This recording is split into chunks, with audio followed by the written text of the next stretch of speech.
Well, I, remember what I I don't said. know I if I said I don't the know if I can agree that your purpose will change. I think your purpose is your purpose.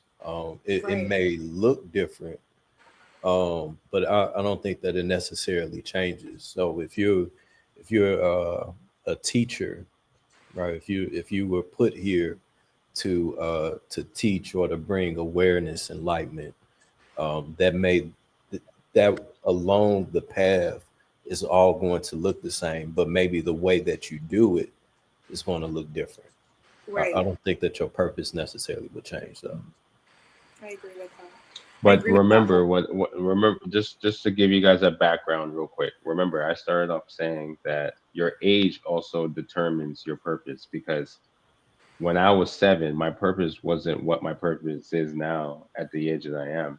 So I broke it down in a couple of different factors. And I agree with JR. People use that term loosely to not take accountability for certain things.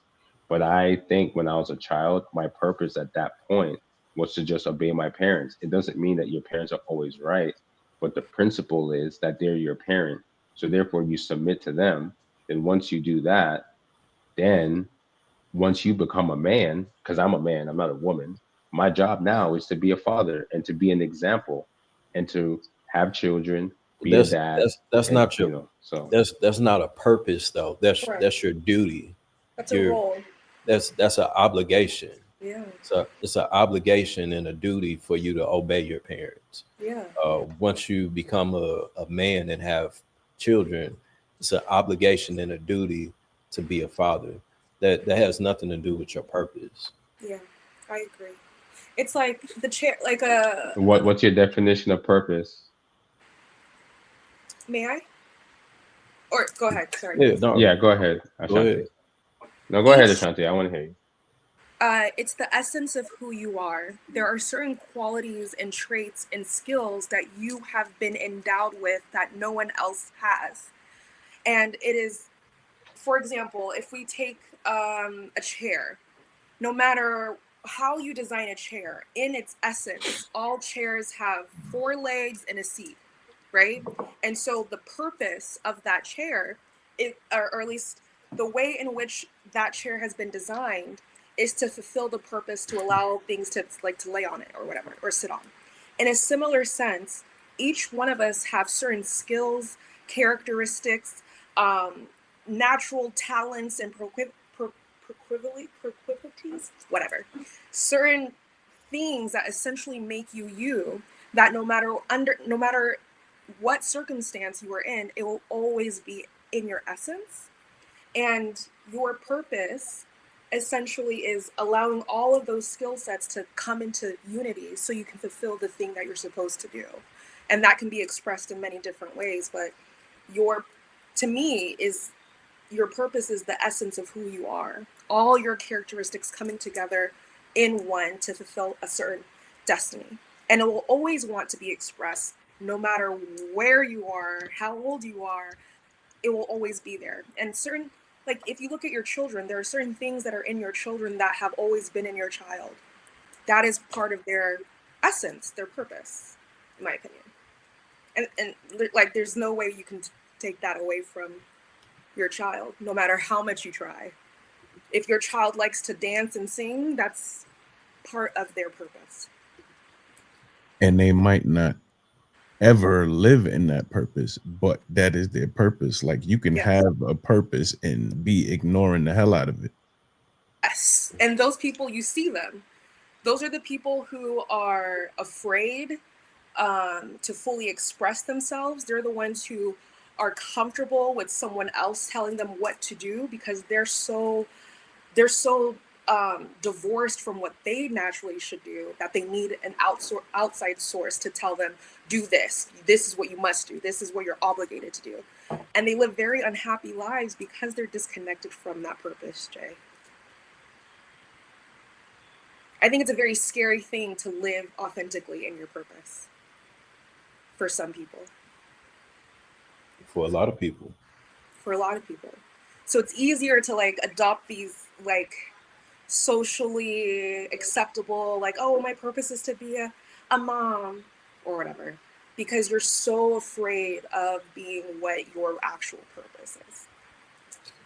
I don't know. That was maybe a bad example, but no, there's essentially it's the I'm somewhat in agreement with that, because it may be the purpose of Anne. It may be your purpose to birth the next president.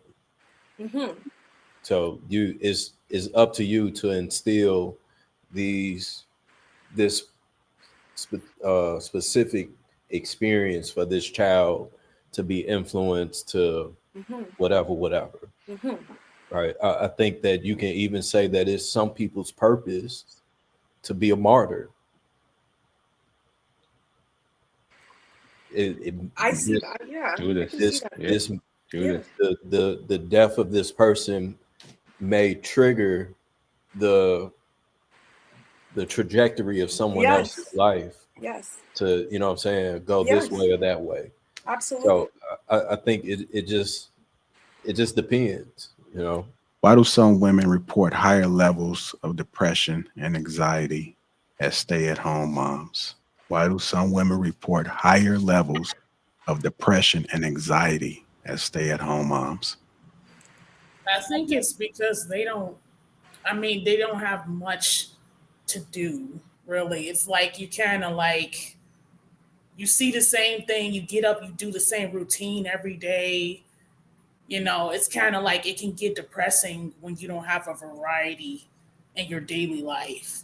And then I also think too, if you're a more extroverted person, you're definitely going to have depression because your energy is around people and being outside versus an introvert is it's more easier for them to just stay in all the time. So I mean, I think it's just not having much to do and just going through the same routine every day. All Dang. right.